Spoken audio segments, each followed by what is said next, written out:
चलिए जी। ओम सदाशिव समारंभां शंकराचार्य मध्यमाम् अस्मदाचार्य पर्यन्तां वन्दे गुरु परंपरां। वाक्यकारं वररुचिं भाष्यकारं पतंजलिं पाणिनिं सूत्रकारं च प्रणतोऽस्मि मुनित्रयम्। सर्वेभ्यो नमो नमः। फलसन्देहे समापनं जातं, किन्तु अष्टाध्याय्यां फलसन्देहे कार्यविधायकानि कानिचन सूत्राणि इतोपि सन्ति। तेषाम् अपि ज्ञानम् अत्रैव स्यात् इति धिया फलसन्देहे परिशिष्टभागः अत्र प्रस्तूयते। यद्यपि अत्र दत्तानि यानि सूत्राणि सन्ति तानि अग्रेपि आगमिष्यन्ति, अग्रे तेषां व्याख्यानं पठामः, किन्तु अत्र सामान्यावबोधार्थम् इदं सर्वं प्रस्तूयते। और आज के पाठ को लेकर के विशेष बात आपको यह बतानी है, आप सभी को। आप इसको देख पा रहे होंगे, हल संधि का परिशिष्ट भाग पढ़ रहे हैं, आज पढ़ेंगे। आपको आज एक बात और बतानी है कि आज का पाठ आपको बहुत रिलैक्स माइंड से सुनना है, बहुत कूल माइंड से इसको आप सुनिए, रिलैक्स फील कीजिए। क्यों कि आज यदि आपको कुछ भी समझ में नहीं आए तो कोई दिक्कत नहीं है ना। आपको प्रयास ये करना है, ठीक है। ये नियम की बस जानकारी, आज हम ये जानकारी के लिए पाठ पढ़ा रहे हैं, ठीक है ना। आप ऐसे समझिएगा कि जब आप टीवी में न्यूज देखते हैं तो न्यूज देखते वक्त जरूरी थोड़ी ना है कि उस न्यूज वाले ने जो सब बताया कि वो सब आपको याद रहे। उसने बताया कि कोविड के इतने केस यहाँ आए, अमुक जगह इतनी बाढ़ आ गई और अमुक घटना में इतने लोग ये हो गए और वहां ये हुआ, तो ये सब जैसे आपको याद रखने की जरूरत नहीं होती है, ऐसे ही आज का पाठ आपके जानकारी के लिए है।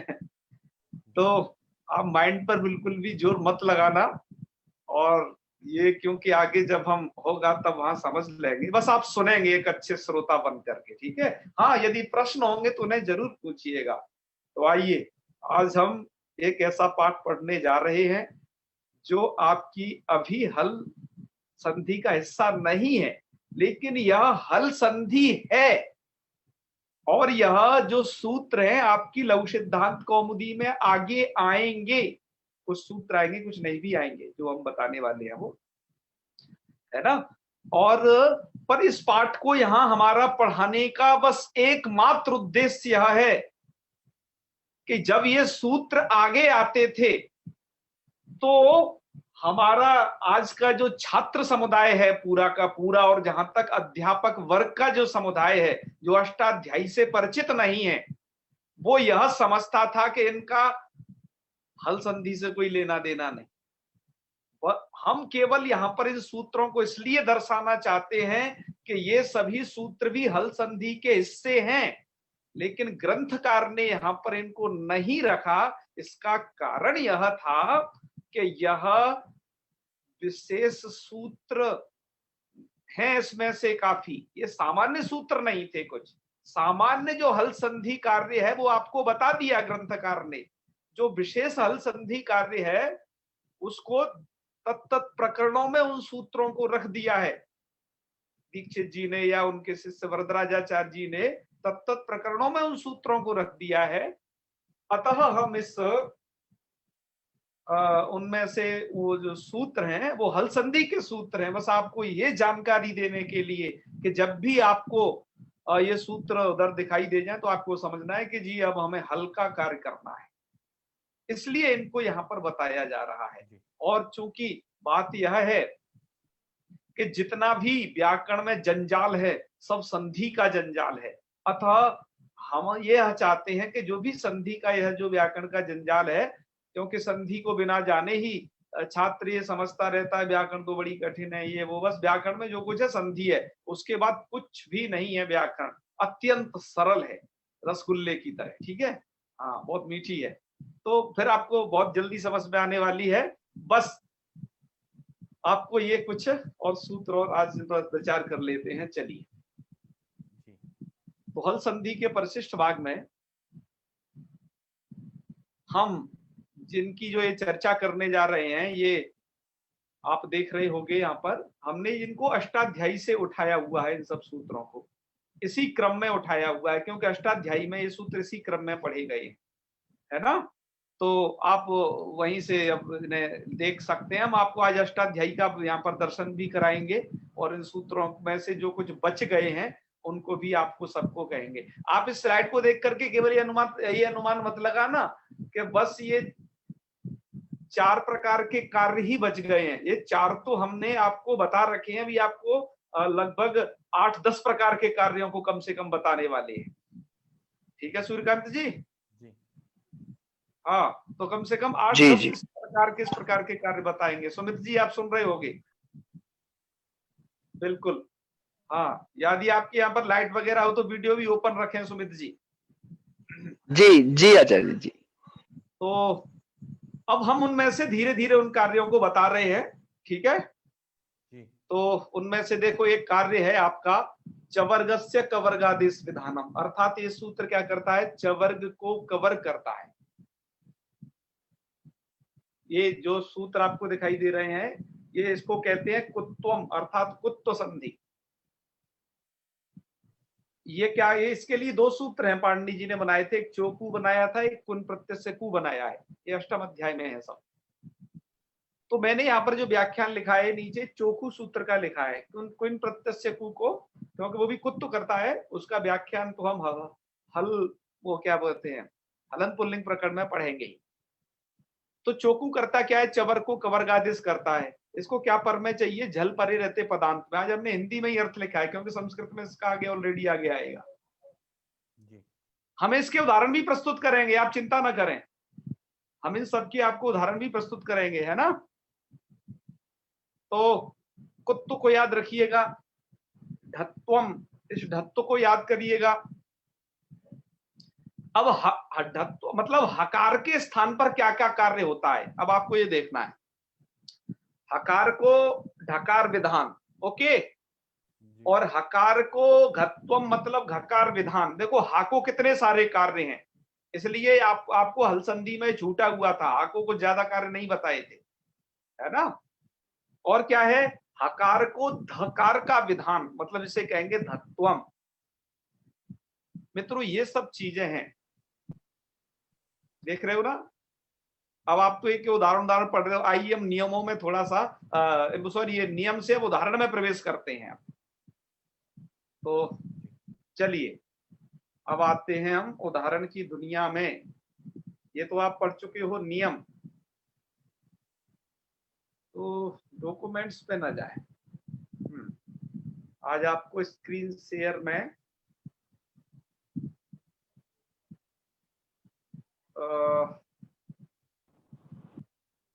पूरी स्क्रीन दिखाते हैं क्या क्या है मोबाइल में।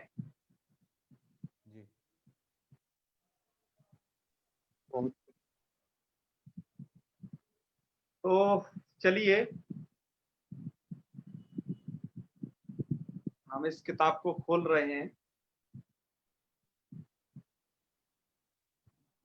हालांकि हमने इसके स्क्रीनशॉट लिए थे इस बुक के, लेकिन अब आपको यही दिखाते हैं सीधा।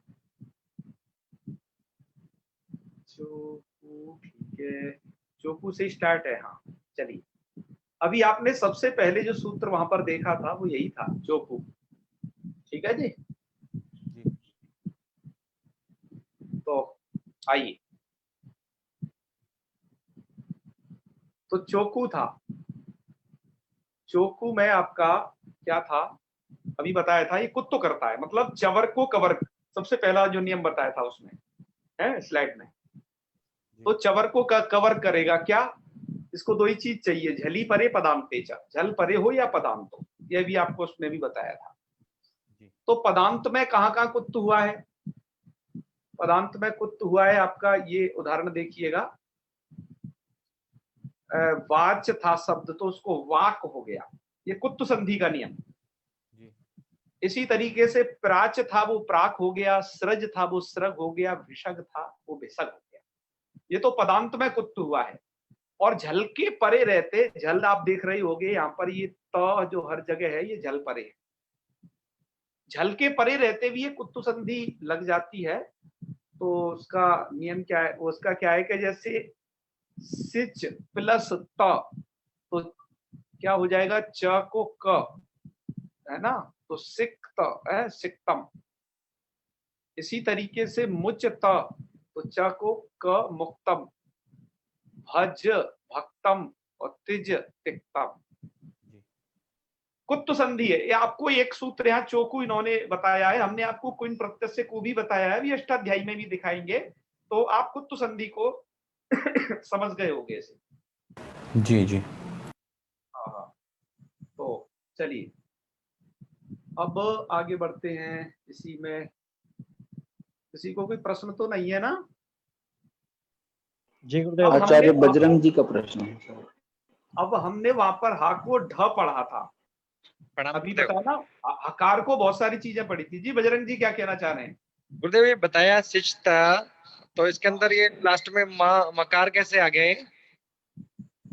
अरे वो माँ को अभी गोली मारी है, उसकी उसकी कोई बात नहीं है। अभी आप उस कुत्त संधि को समझिए कि वो चा को क कैसे हुआ सिच में। अच्छा, इससे तो मैं नहीं हुआ ना है? ये जो इस सूत्र से तो नहीं हुआ ना मैं। हाँ, इससे माँ का कोई लेना देना नहीं है, वो तो विभक्ति संबंधी कार्य करेंगे तब माँ बताएंगे ही। अभी उसे यहाँ बताने का कोई औचित्य नहीं है, जो प्रकरण पढ़ रहे हैं उसी की चीज बता रहे हैं। जी जी गुरुदेव, है ना? हाँ हाँ बिल्कुल। चलिए अब आपको ये, आपने वहां पर दूसरा कार्य देखा था, होढ़, मतलब हकार के स्थान पर ढकार रूपी कार्य। मतलब हा को देखो क्या क्या काम होते हैं। हा को ढ था, हा को घ था, और हा को ध, इतनी चीज होती है ना, 3 चीज। जी तो आइए उसमें से हम उसको देखते हैं उसके उदाहरण को। जैसे सबसे पहला उसमें नियम था हा को ढ, तो उसके लिए होढ़ा सूत्र है, ये आपको आगे आएगा है। मैंने आपको कहा दिमाग पर टेंशन नहीं लेना है, अभी कोई समझ में नहीं आए तो चीज, क्योंकि हम एक जानकारी दे रहे हैं, बस आप जानकारी सुनिए, है ना।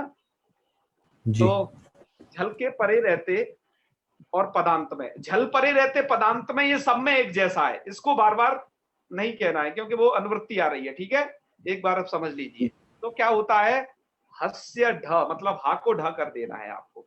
तो उसके उदाहरण देख लिए। पदांत में भी यदि हा आया है तो वो ढ में बदल जाएगा, जैसे ली है तो वो लिढ़ बन जाएगा, लिह तो लिढ़ बन जाएगा। और एक अलग बात है कि वहां पर उस ढकार को भी झलाम जसोनते से डकार हो जाता है ना, तो ये लिड भी बन जाता है। और वापस आने से चर्त वगैरह जो होंगे वो आगे बताए जाएंगे, पर हा को ढा होता है, ये पहले समझना है। जी। इस तरीके से वहां का बाढ़ बच जाएगा। और झल के परे रहते कहाँ हा को ढा होता है, ये देखिए, लीह त, तो लीढ़ है, लीढ़ बनेगा कैसे, इसकी टोटल प्रक्रिया आगे होगी, बस हा के ढा को जानकारी दी जा रही है। ऐसे ही वह ह त, तो वह ढ त है, और रूप कैसे ऊढ़ा बनेगा इसकी जानकारी आगे मिलेगी। बस अभी तो ये बता रहे हैं हा को क्या क्या हो जाता है। तो आपने इसमें पढ़ा कि जी हा को हो जाता है ढ। अब आइए आगे चलते हैं। अब हा को, ये अगला सूत्र है, दादिर धातो घ। शर्त ये रहती है कि हा को घ भी होता है, पर कब, वह क्या होनी चाहिए, धातु में द होना चाहिए, मतलब दकार आदि धातु होनी चाहिए। ऐसी धातु जिसके आदि में द हो, मैंने अर्थ में वहां लिख रखा है। दकार आदि यदि धातु रहेगी और उस धातु का यदि ह है तो वो घ में बदल जाएगा। कब, झली पदांते से, झल के परे रहते। जैसे जी आप देख रहे हो, एक दह नाम की धातु है। दह धातु जलाने अर्थ में आती है, इसका प्रयोग भी होता है दहती, बनानी दहती यो बननी, सखी भवती मारुता, है ना। तो दहती, तो वही ये दह धातु है, इस धातु में आदि में द है, तो ये धातु में द होने से इसके हा को अब ढा नहीं होगा, उस होडा के नियम को बात करके हा को घ हो जाएगा। तो देखो क्या बना है, फिर बन जाएगा क्या, द घ, है ना। जी हालांकि आगे और भी इसमें संधियां होंगी, पर आपको जो है मूल संधि थोड़ा समझनी है। और पदांत में भी होता है ये, जैसे दह भी, तो हा को हो गया घ, तो द घ भी। ओके, जी और ये एक है झल परे रहते, भिस यहाँ पर है ना, ये भी, ये झल परे है। तो चलो ये आपने समझा। अब आगे चलते हैं थोड़ा सा। अब एक आपको जी। ये भी है कि ये एक नियम है कि हा को क्या होता है, अब जो घ है वो विकल्प से होता है, मतलब ये भी घ करता है सूत्र, पर ये विकल्प से, ये भी घत्व विधायक सूत्र है। वा द्रुह मुह श्रुणुय श्रुणियाम, यह सूत्र क्या करता है कि यदि दूह धातु रहेगी, जैसे दूह, मुह, स्नुह, यदि इन धातुओं का यदि ह है, तो पिछले सूत्र से होने वाला जो हा को घा है, बस वो विकल्प होता है। शर्त वही है, पदांते और जली परे। ओके, चलो ये आपने समझा होगा।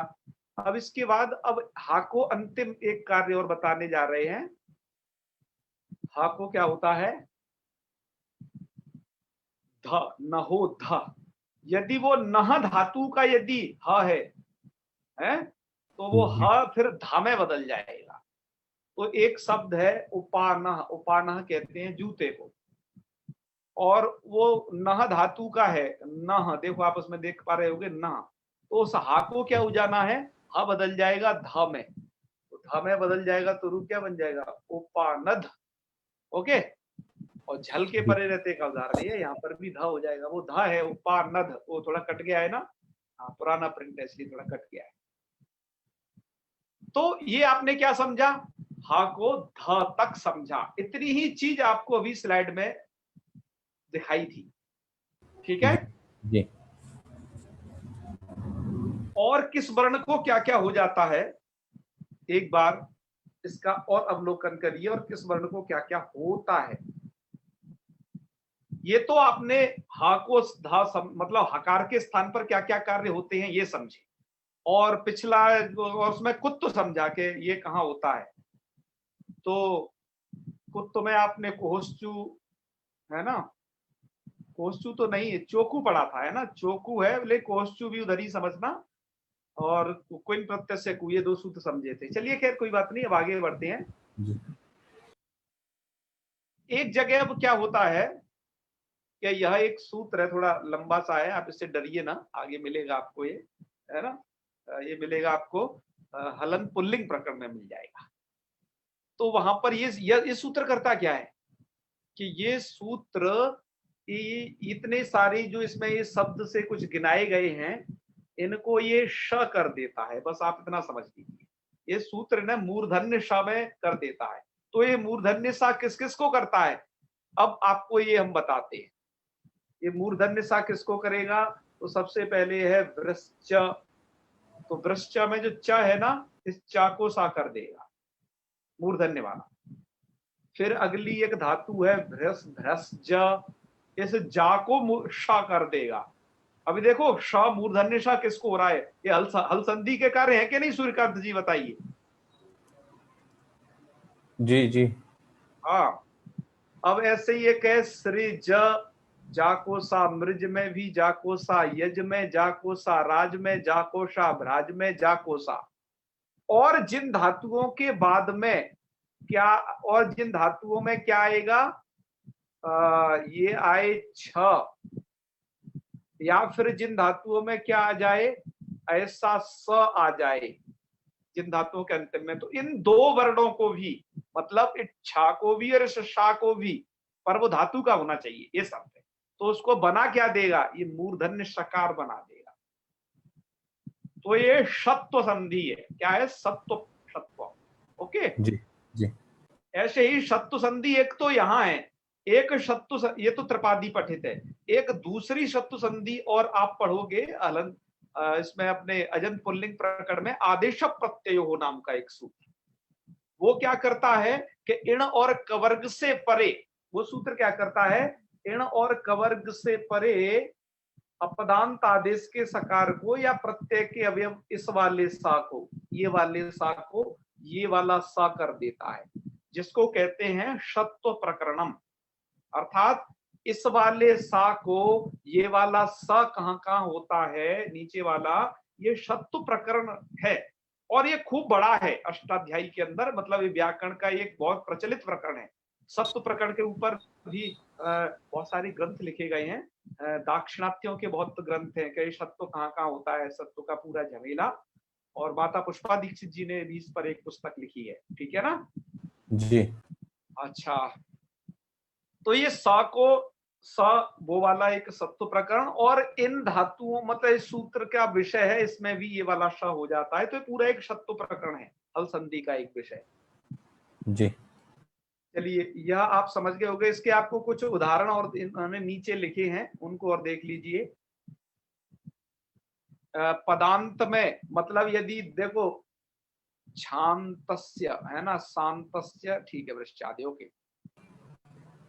जी तो इसमें क्या हो गया, प्राच था, इसको इसने क्या बना दिया, प्रास, मूर्धन्य था ना। जी और यहाँ पर देखो छ था बाद में, मैंने कहा था ना मूर्धन्य ये क्या करता है, उसको छ बदल, देखो छ है तो प्रच्छतम, छा को भी इसने क्या कर दिया स, ये देखो छा को सा, है ना। और चलो ये तो वो धातु है, ये नस धातु है, इस वाले सा को क्या कर दिया इसने, ये वाला सा, इस वाले जी सा को देखिए, ये वाला सा। तो ऐसे करके ये सूत्र उसको मूर्धन्य सा में बदलता है, ये आपने देखा। चलिए, ये था आपका पूरा सत्व प्रकरण, सत्व प्रकरण आपको बता दिया। अब थोड़ा आगे बढ़ते हैं। जी आगे एक आप ये नियम देख रहे होंगे, इस नियम का आपको हलन पुल्लिंग में ये आएगा, एकाचो बसो भस जसंतस्य सद्धो हो। इस सूत्र की लेंथ पे मत जाइए, ये सूत्र क्या करता है बस इतना जान लीजिए, है ना। उसका हम काम बता देते हैं आपको हिंदी में। तो ये सूत्र कर क्या रहा है, आइए इसको देखते हैं।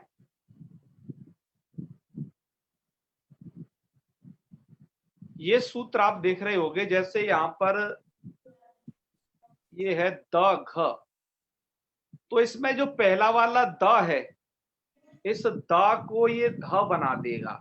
मतलब ये सूत्र क्या करता है, ये जो है एक है प्रत्याहार वस, वस प्रत्याहार वाले वर्ण आप थोड़ा सोचिएगा, और वस नहीं, ये वाला बस है, ये वाला बस प्रत्याहार को क्या हो जाता है, बस प्रत्याहार के स्थान पर भस कर देता है ये सूत्र, पर आदि में करता है। मतलब बस का मतलब हो गया धातु के आदि में है क्या हो, ब ग ड द, मतलब एकाचो बसोबज जंत से सद्दो सूत्र का विषय होना चाहिए।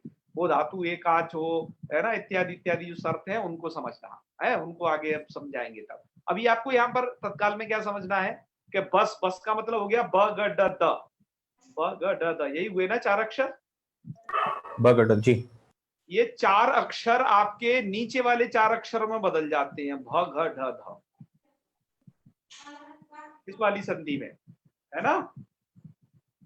तो जैसे आप देख रहे होगे द घ, देख रहे हो ना, तो द घ में धातु के आदि में द है, तो द किस में बदल जाएगा, ध में बदल जाएगा, उच्चारण स्थान एक है, क्योंकि बस को भस करना है, इनके स्थान पर ये वाले वर्ण, जी तो वो किस में बदल जाएगा, धाम, इसलिए आपको धग दिखाई दे रहा है। जी ऐसे ही गो दुह शब्द है एक, नीचे गो दुघ, तो ये बन जाएगा गो दुघ, मतलब दा को धा, ठीक है। जी हाँ, तो ये क्या बदलना है, दा को धा कर दे रहा है। अच्छा, और यदि ब होगा, जैसे यहां पर आइएगा, इस वाली धातु में ब है, बुध, अबुध, बुध है ना, तो ये बुध को किस में बदल देगा, ब को भ में बदल देगा। तो यहाँ पर अबुध्वम, जो अबुद्ध ध्वम था वो इसने अबुध्वम कर दिया, जी मतलब बा को भा किया, है ना, और कार्य आपको। तो ये जो था आपका, ये बस को भस करने का नियम था, बस के स्थान पर भस कैसे होता है उसका ये नियम था। ये झलाम जसुनते वाला नियम आप जानते ही हैं, जी इन्होंने यहाँ दे दिया है, और क्या दिया है, और आगे के नियम इन्होंने वो वाले दे दिए हैं। अब हम, इन्होंने तो इतने ही दिए हैं, ठीक है ना। अब हम आगे आपको अब उसका दर्शन करा देते हैं। आप लोग ऊब तो नहीं गए हो, क्यों जी? नहीं नहीं। नहीं हुई। हाँ, आइए अब आपको हम दिखाते हैं कि ये नियम हमने लिए कहां से थे। तो ये माता पुष्पा जी दीक्षित जी की एक पुस्तक है, अष्टाध्यायी सूत्र पाठ। जी जी भेजी थी आपने। अब इन सभी नियमों पर हम टिक लगा लेते हैं, अभी आपको जो पढ़ाए थे ना, और उन पर टिक लगा देते हैं, और जो कुछ बच गए उनको आपको यहां से बता देंगे थोड़ा अष्टाध्यायी से। ठीक है जी। जी तो जैसे आपने देखो कुत्वम पढ़ा था, देखते जाइए। इसमें क्या है, थोड़ा प्रकरण का भी निर्देश इन्होंने कर दिया है, थोड़ा सुगमता हो गई है। ये कुत्वम मैंने चोकू आपको बताया था, ठीक है। अष्टाध्यायी में ये इसी क्रम में है, ये सूत्र 8वें अध्याय में है। ढत्वम, ढत्वम मतलब हा को ढा करने का होड़ा सूत्र, पाणिनि जी के यहाँ होड़ा है। और आगे देखते जाइए, आगे फिर है आपका घत्वम। तो घत्वम के 2 सूत्र हैं, दादिर धातो घ और ये वाद्रुमो स्णुह श्रीयाम।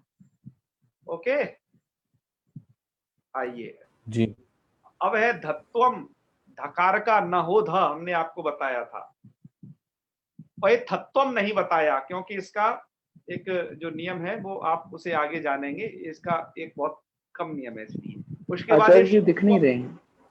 है, हाँ दिख रहा होगा ना। जी जी जी जी अब दिख रहा है। हाँ, उसके बाद है शत्वम, अर्थात मूर्धन्य शकार कहाँ होता है। आप आज अष्टाध्यायी को अवलोकन कर रहे हो, अब अष्टाध्यायी में किस तरीके से दिए हैं। तो शत्वम में यह एक सूत्र दिया, वृश्च भ्रष्ट आपको अभी बोला था, लंबा सा ये सूत्र, और एक आपको आदेश प्रत्यय हमने बता दिया है, ठीक है। अभी एकाचो बसो भस का जो नियम था, ये है आपका भस भाव। क्या था ये? भस भाव। एकाचो बसो भस सद्धो, ये सूत्र है। और ददत तथोश्च, मैंने एक ही सूत्र आपको बताया, और क्योंकि वो दूसरा तो बहुत कम प्रयोग होगा। अब है पदांत में जस्त्व, तो झलाम जसोमते एक सूत्र है पदांत में जस्त्व, और एक जो झलाम जस जसी है, जस्तु संधि विधायक आपको बताया, वो पदांत में जस्तु के लिए है। जी और देखते जाइए आप, तथोध, मतलब ये सूत्र क्या करता है, ये हमने आपको नहीं बताया है वहां पर। अब आपको अष्टाध्यायी में अब वो सूत्र यहां से बताते हैं जो अब तक नहीं आपको बताया, यहां तक मैंने है, अब अष्टाध्यायी के माध्यम से बताते हैं, अतः इन्हें श्रवण करना है। जी क्या सूत्र है? तथोध। ये सूत्र जो है मतलब तथोध सूत्र नहीं है, मतलब ये तो ये है सूत्र, तो ये है आपका जशश तथोधोधा। तथोधा का तो यह मतलब है कि त और था को ये सूत्र ध बना देता है। तथोधा मतलब तथो, ता को और था को ये ध बनाता है। अब ध्यान रखिएगा, ये जो नियम है, ये अभी आपने हल संधि में जो साधारण नियम पढ़े उनके अपवाद हैं। जी देख लेना एक बार, यदि वो नियम प्राप्त होंगे तो उनकी जगह यही वाले करने पड़ेंगे, ठीक है। जी तो ता था को धा करना है। उदाहरण क्या है? उदाहरण आपको पढ़ा देंगे, है ना, अभी सब उदाहरण। अभी ये सूत्र अब काम समझ लीजिए, है, उदाहरण जब आएंगे तो बता देंगे इकट्ठे, क्योंकि इतनी सारी एक साथ बात बताना फिर आपके लिए दिक्कत भरा होगा। अच्छा, फिर अगला देखिए सूत्र है षढ़ो कहसी। इसमें क्या है? ष को क हो जाना, षढ़ो कत्वम। जैसे आपने ता था को ध में बदल जाना, मतलब वर्ग का प्रथम त और थ वर्ग का द्वितीय ध में चतुर्थ में बदल गया था। जी ऐसे ही यहाँ पर श और ढ, मूर्धन्य शकार और ढ, ये इनको क्या हो जाता है? क, ये क में बदल जाते हैं। पर कब? षडो कहसी इस नियम द्वारा। इसको क्या चाहिए? शकार, ये वाला तालब दंत शकार पर में हो तब ये नियम काम करता है। ये आपको नियम जो धातु प्रकरण पढ़ोगे वो आदिगण वगैरह उधर आपको पर्याप्त मिलेगा, है ना। जी तो और जो नियम है वो आपके निष्ठा के तकार को नकार करना, मतलब ता को न होना, रदाभ्याम निष्ठा तो न, ये वाला। और ता को ना करने के जो नियम है ये सबके सब हैं, संयोग आदि रातो धातु यणवत लुआ दिव्य, ये ता को ना करने के इतने सारे नियम हैं जो आपको आगे कृदंत प्रकरण में पढ़ाए जाएंगे। बस एक जानकारी के लिए बता रहे हैं कि ता को ना भी हो जाता है बस, है जी। आइए आपको और कुछ मुख्य नियम और दिखाते हैं। ये तो विकट नियम थे। कुत्वम, ये कुत्त हो जाता है, कुत्तम तो आपको बता ही चुके हैं। मकार को नकार आदेश होता है मोनो धातु के द्वारा। और ये आपको पदांतस्य रुत्वम, रुत्व संधि प्रकरण में कुछ नियम तो बताए हैं, कुछ नियम जो शेष हैं उन्हें हम विसर्ग संधि में बताने वाले हैं। तो पदांते रुत्वम है ना, ये सबसे पहले आपको लेफ्ट साइड देखना है, लेफ्ट साइड पूरा हो जाए तब राइट साइड देखना है इस पुस्तक में, ठीक है। ये आप नियम को हमेशा याद रखें। और हाँ चलो ये वाला तो ये हो गया। अब आपको लास्ट में कुछ नियम बताए जाएंगे इसमें। और जो नियम है ये स्वर विषय कुछ नियम आ गए थे जो वेद मंत्र के स्वर लगाए जाते हैं ना वो। चलो अब उसके बाद क्या है, ये रू प्रकरण आ गया। ये वाला जो रू आप जो पढ़े थे सबका सब रू प्रकरण है। देखिए अत्रानास्क से पूर्व से तुबा और ये अन्नास्कार, ये सब अष्टाध्यायी में देखो ये रू प्रकरण है। रू प्रकरण के सब सूत्र एक ही जगह दे दिए गए हैं। ये अष्टाध्यायी की सुगमता है। समाह सुटी देखो, देख रहे हो, उपमा खय्यम परे, मतलब जो भी रू होता है वो सब इतने ही सूत्र हैं। देखो कहां से लेकर के 1 से लेकर के 12 तक, काना मृडते तक, कहने का मतलब है 12 ही सूत्र बस रू करते हैं पूरे संस्कृत जगत में। अष्टाध्यायी में एक ही जगह पढ़ेगा ये सब, और आपने उसमें से 4-5 सूत्र लघु सिद्धांत कौमुदी में जान लिए जी। समझ गए ना जी। हाँ। अब ढलोप रलोप, ये लोप संधि तो आपको बताइए, आपने झरोझरी से भी सवर्ण झर का लोप पढ़ा था, ऐसी ढलोप ये तो आगे आएंगे ही। रेफस्य विसर्जनीय आदेश, रेफ को विसर्ग करने वाले 2 ही सूत्र हैं। एक तो आप देख रहे होगे 15वें नंबर पर खरसाने विसर्जनीय, और दूसरा है रोशुकी। संसार में इतने ही है, इससे ज्यादा कुछ मिलेगा नहीं, अष्टाध्यायी में वही बताए। फिर है रू को यह आदेश करने वाले, ये तो हम आपको विसर्ग संधि में पढ़ाएंगे।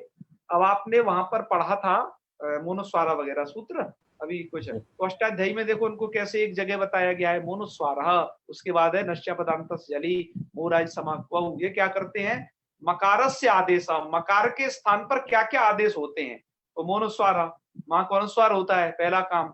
नश्य पदांतस जली, ये भी वही करता है। और मोराज समकऊ, मां को मां करता है। हेम परेवा और नपरे ना, मपरक बार के नकार, इतना ही काम है बस मकार के स्थान पर। ये अष्टाध्यायी में एक ही जगह, अष्टाध्यायी पढ़ने से सुविधा रहती है कि जो भी काम है वो सब एक ही जगह बता दिया जाता है।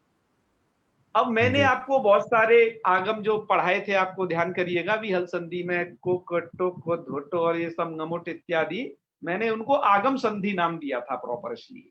और अष्टाध्यायी में आप देखिए मजे की बात, ये भी सब एक ही जगह है। आपको पता चल जाएगा कि भैया इतने ही आगम करने, इतने क्या, इतने आगमों के सिवा और कुछ नहीं होता। तो 28, 29, 30, 31, 3, 2, 5, ये 5 ही सूत्र द्वारा सभी आगम होते हैं।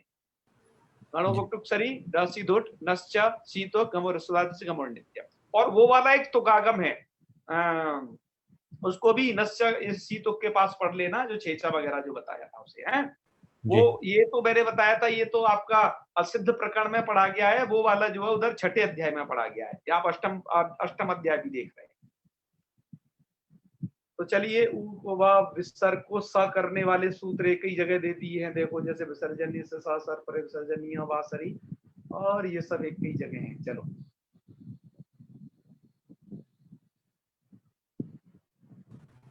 और जो मैं जैसे शत्व प्रकरण की आपको बात कर रहा था कि जो दंत शकार को जो मूर्धन्य शकार होता है,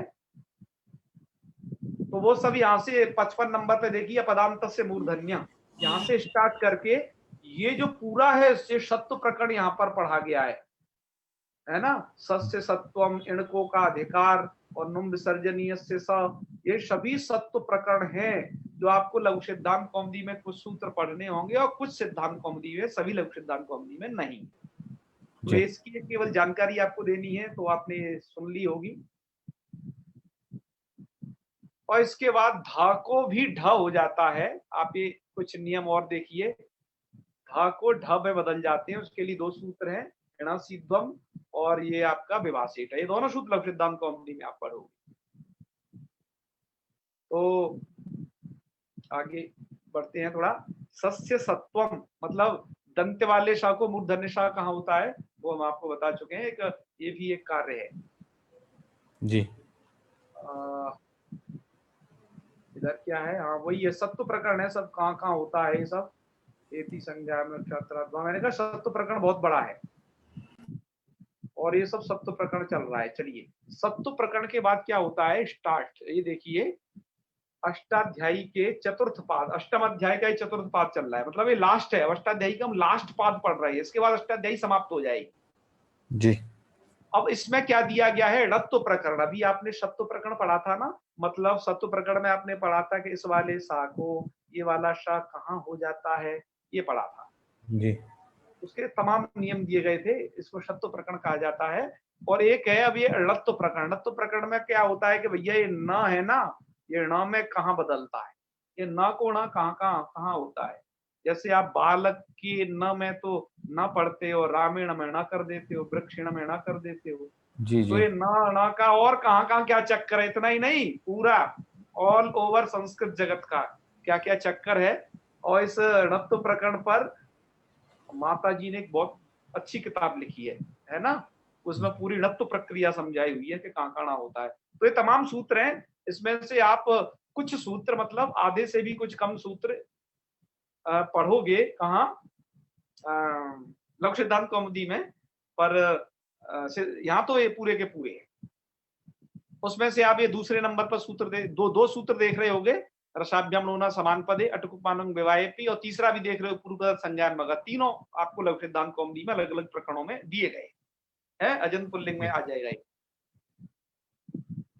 अब कितने सूत्र हैं णत्व प्रकरण वाले, ये देखिए 11 और 12 13 कुमति च और 14 15 16 17 18 19 20 22 30 और 36 और पदांत से क्षुब्नाति सूचा 39 सूत्र णत्व के, मतलब ये ना को ना करते हैं। ठीक है, जी चलिए उसके बाद से तो आप परिचित हो, इष्टुत्वम इष्टुत्वम, इष्टुत्व संधि का एक ही सूत्र है। इष्टुत्व के ये सूत्र है, उनका निषेध भी साथ साथ पढ़ दिया गया है कि कहां पर ये नहीं होती है। अनुनासिक का ये पढ़ दिया है, अनुनासिक अनुनासिक होगा, यही एक ही है। और द्वित्व प्रकरण देखो पूरा एक साथ है अष्टाध्यायी में, कहां पर आप पढ़ते हो ना, नचीच चोराभ्याम द्वे तमाम। अब देखिए यरोदित्वम, यर को दित्व कहाँ कहाँ होता है, ये यर के द्वित्व का प्रकरण है ना, और प्रकार का द्वित्व नहीं। अचोराभ्याम द्वे अनचीच नादिन्य को से पुस्तक सरोची, और ये आपके 52 नंबर तक लगभग ये 5-6 सूत्र है इधर। अपदांत में जस्तु का जलाम जसी आपको बता ही दिया था पहले, वो पदांत का जलाम जसोनते, अपदांत का जलाम जसी। अब एक चर्त प्रकरण है, चर्त जैसे जी आपने खरीचा पढ़ा था चर संधि का, जी ऐसी एक सूत्र है यहाँ पर 54 नंबर पे देखिए, अभ्यास चर्च। ये अभ्यास में करेगा कार्य है ना। अभ्यास क्या होता है हम आपको जब तिङन्त प्रकरण पढ़ाएंगे वहां बताएंगे। जी तो इसमें से इन संधियों से तो आप परिचित ही हो कुछों से। अपदांत में चर्त के लिए खरीचा है, पदांत में चर्त्वम वावसाने से है अवसान में, ये भी आप जानते हो। चलिए फिर अनुस्वार की परसवर्ण संधि है, तोरली से लत्तु संधि, पूर्वश्रवण संधि के लिए 2 सूत्र हैं, उदास तय स्तंभो और जयोने तरस्याम, आपको लघु कौमुदी में दोनों बता दिए गए। उसके बाद स को छ करने वाला इकलौता सूत्र सचोटी, और यमाम यमी लोपाई लोप का है, झरके लोप का है। और स्वरित कहाँ कहाँ होता है, ये थोड़ा स्वर विषय भी है ना, जो अष्टाध्यायी दोनों के लिए कि स्वरित नाम का जो चिन्ह है वो कहाँ आता है, जी स्वरित स्वर, तो यही है। और उसके बाद आपने अष्टाध्यायी का 68वें नंबर का सूत्र पढ़ा यही बस लास्ट सूत्र है। और यहां तक आपने देखा कि ये सब क्या चीज थी, ये सब क्या चीज थी, सामान्य जानकारी थी। जी ठीक है जी, तो ये सामान्य जानकारी किसकी थी, हल संधि।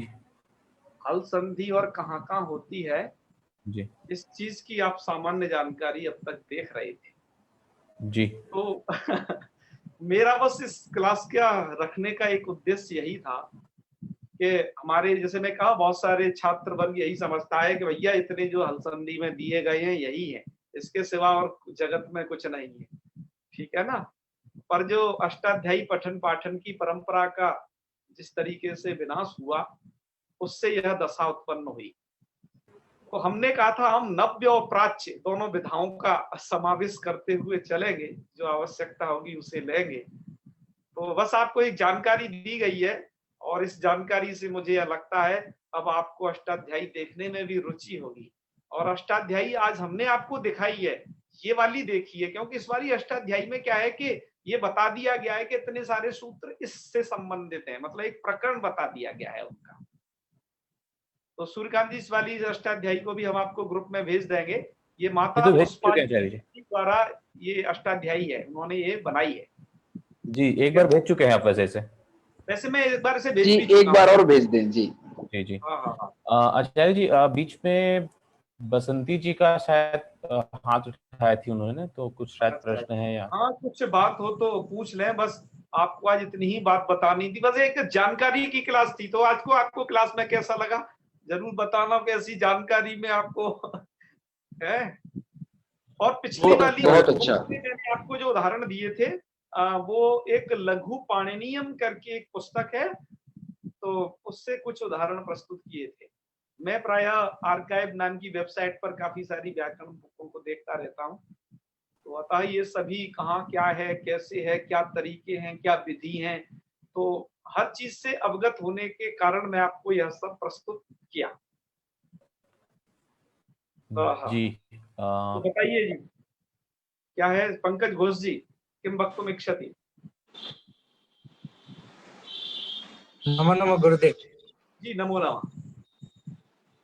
गुरुदेव, वर्गीय व और अन्तस्थीय व कुत्र कुत्र भवति, अस्मिन् विषये नियमः कुत्र लभते? क्या क्या वर्गीय, क्या पाणिनि वर्गीय व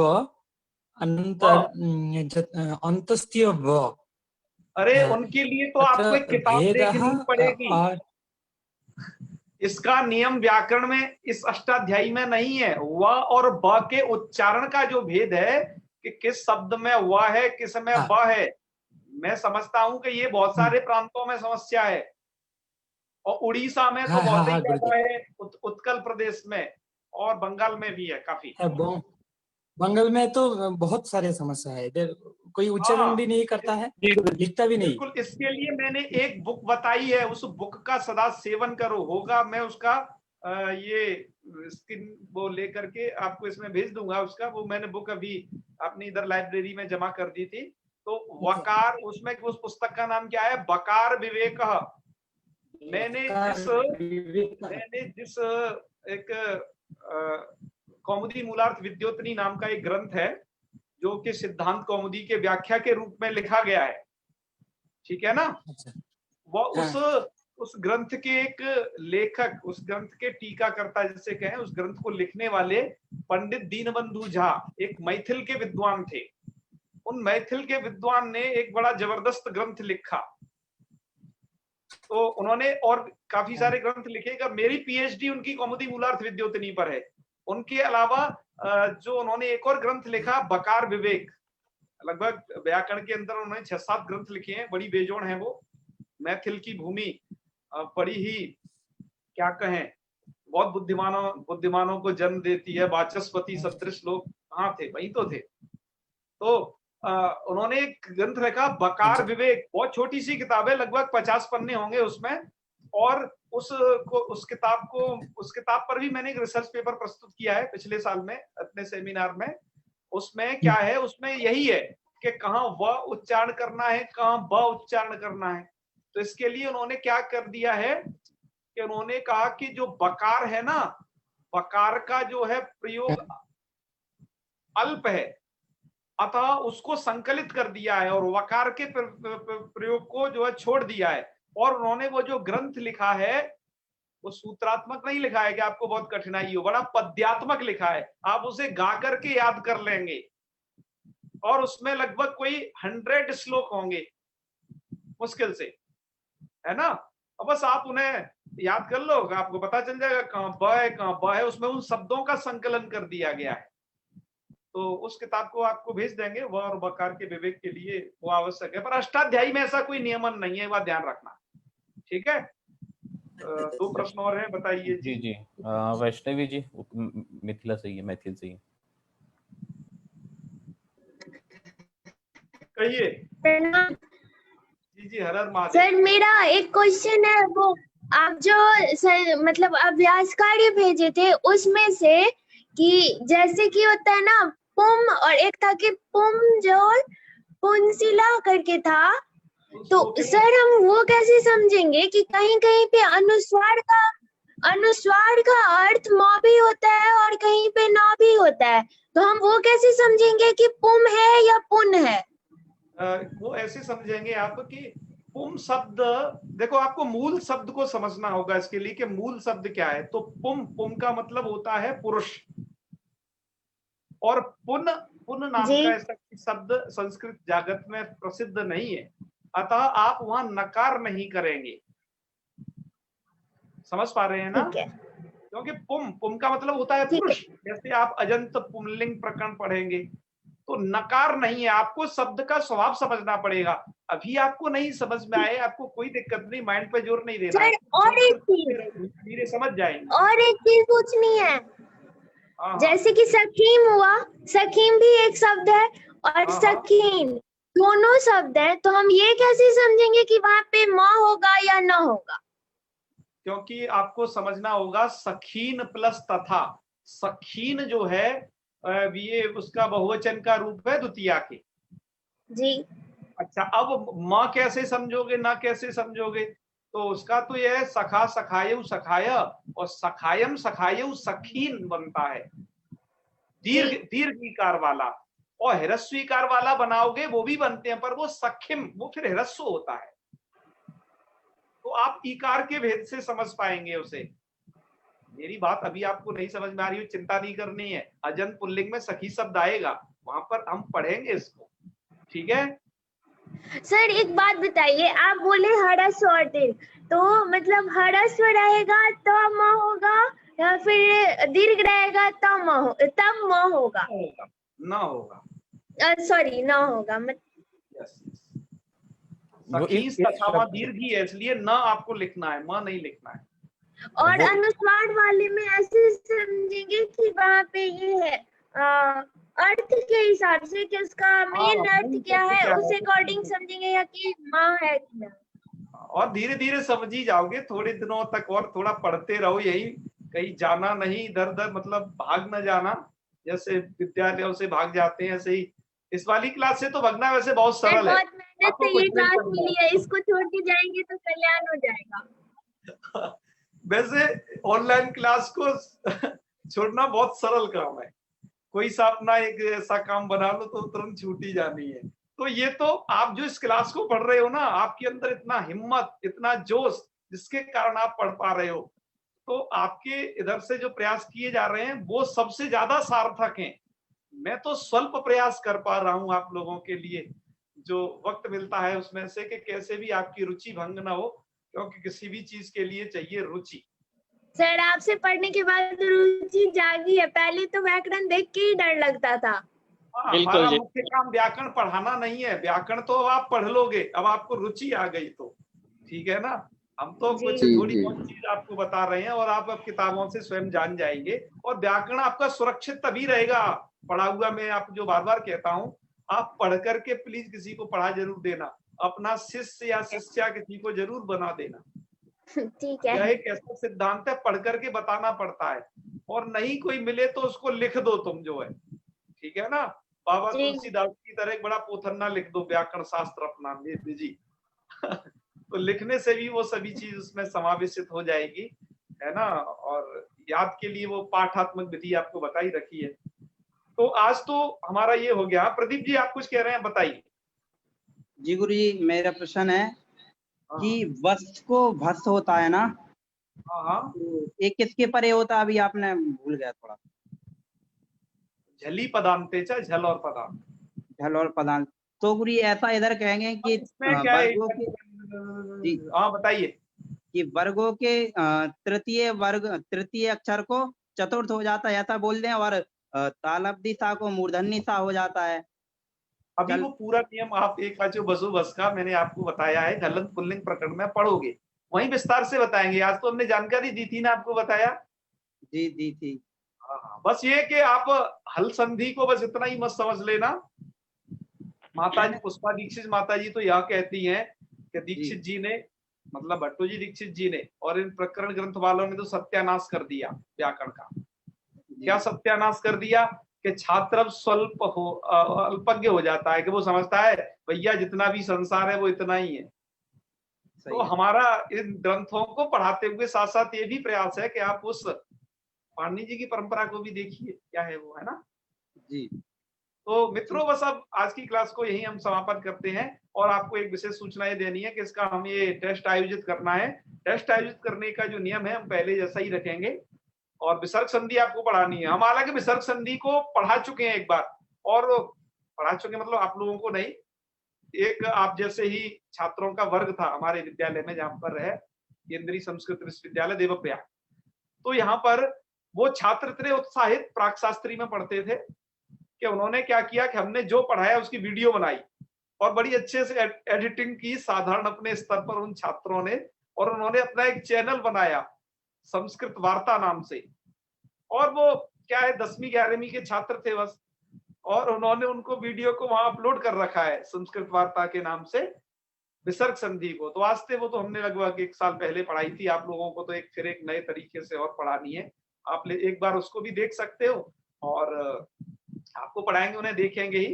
अच्छा, तो ये तो उससे विसर्ग संधि अब चलेगी, ये तो आगे का बात है।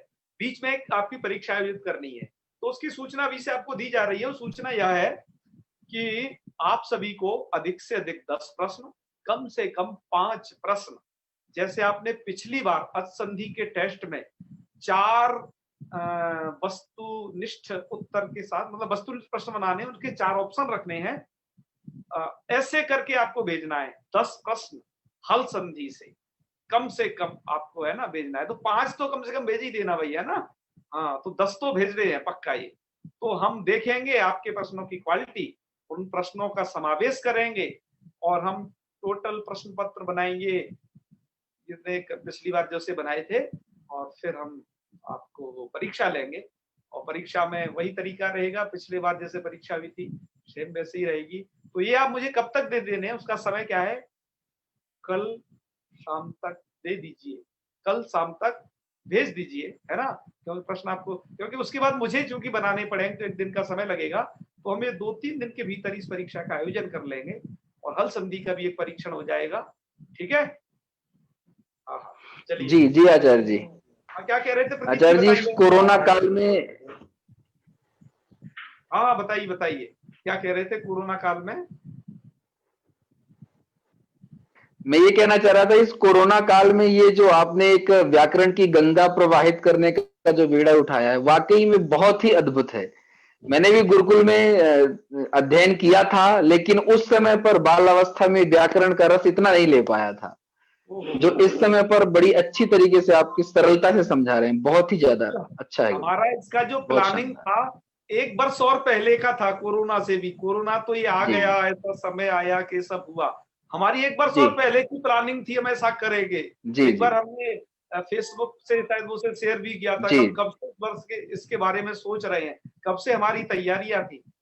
लेकिन आप जैसे सब लोग जुड़ते चले गए, आप लोगों ने बार बार प्रेशर किया कि नहीं करिए करिए, तो फिर ये संभव हो पाया। सर आप प्रयागराज में लेक्चर है?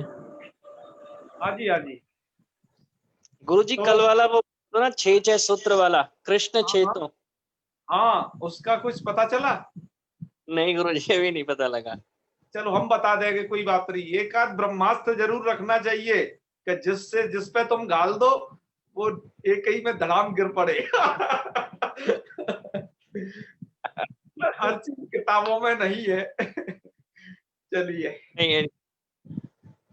तो आज यही समापन करते हैं सूर्यकांत जी, फिर है जी। चलिए। ओम सर्वे भवन्तु सुखिनः, सर्वे सन्तु निरामयाः, सर्वे भद्राणि पश्यन्तु मा कश्चित् दुःख भाग् भवेत्। ओम शांति शांति शांति।